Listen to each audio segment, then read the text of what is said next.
سر سے پا تک ہر ادا ہے لاجواب، خوب رویوں میں نہیں ان کا جواب. جتنے والے سنے دیکھ لو. خوب رویوں میں نہیں ان کا جواب. موسیٰ علیہ السلام کے پاس ایک معجزہ تھا کہ آپ یوں بغل میں ہاتھ چھپاتے، جب باہر نکالتے تو 14ویں رات کے چاند کی طرح روشن ہو جاتا. یہ موسیٰ علیہ السلام کے ہاتھ کا معجزہ تھا. اس کو کہتے تھے ید بیضا، چمکدار ہاتھ. تو مولانا حسن رضا خان صاحب علیہ رحمت الرحمن موسیٰ علیہ السلام کو مخاطب کر کے عرض کرتے ہیں، اور پھر اپنے آقا صلی اللہ علیہ وسلم کے ہاتھ کا نہیں بلکہ نبی پاک صلی اللہ علیہ وسلم کے پاؤں کے تلوے سبحان اللہ جو نیچے لگتے ہیں نا، ان کی بات کرنے لگے.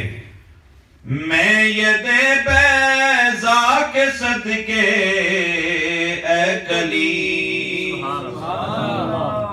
میں ید بیضا کے صدقے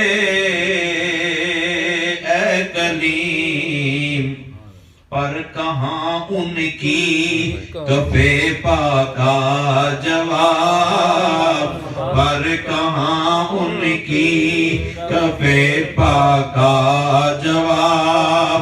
بندہ ساڑھے کو ایسا مریض ہو جائے کسی اچھے ڈاکٹر کھڑیاں دی لائے جو، کھڑیاں دی نہ آرام آوے تو قصور لائے تو قصور والے کہتے ہیں لاہور لائے جو، لاہور 3-4 ہاسپٹل بندہ پھر کہتے ہیں واپس لائے جو. دعا تو کر لو جی جیڑی ہوندی جی، خدمت کر لو. دنیا جہان میں جتنے طبیب ہیں جن کو سارے جواب دے دے، ان کو عیسیٰ علیہ السلام کے پاس لے جاؤ. عیسیٰ علیہ السلام کو اللہ تعالیٰ نے طبیبوں کے علاقے میں پیدا کیا اور پھر با کمال طبیب پیدا کیا. جس دور میں ارسطو اور بڑے بڑے طبیب اور ان کا طوطی بولتا تھا، اس وقت عیسیٰ علیہ السلام نے فرمایا تم مادر ذات اندھے کو شفا نہیں دے سکتے، تمہاری طب میں ابھی اس کا کوئی حل نہیں ہے، لیکن یاد رکھو مجھے میرے رب نے کمال یہ دیا ہے کہ میرے پاس وہ بندہ لے کے آؤ جس کی آنکھ کا کٹ بھی نہ بنا ہو، اندر ڈیلے بھی نہ ہو. میں کٹ بھی لگاؤں گا، ڈیلے بھی ڈالوں گا اور اللہ تعالیٰ سے نور بھی لے کر دوں گا. اور موسیٰ علیہ السلام جواب دے دیتے. پھر پاجی اللہ کا حکم، پھر دعا میں کر لو.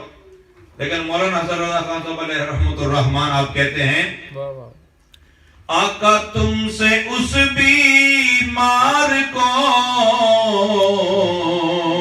صحت ملے، آقا تم سے اس بیمار کو صحت ملے، جس کو دے دے حضرت عیسیٰ جواب، جس کو دے دے حضرت عیسیٰ جواب، جس کو دے دے حضرت عیسیٰ جواب. سر سے پا تک ہر ادا ہے لاجواب.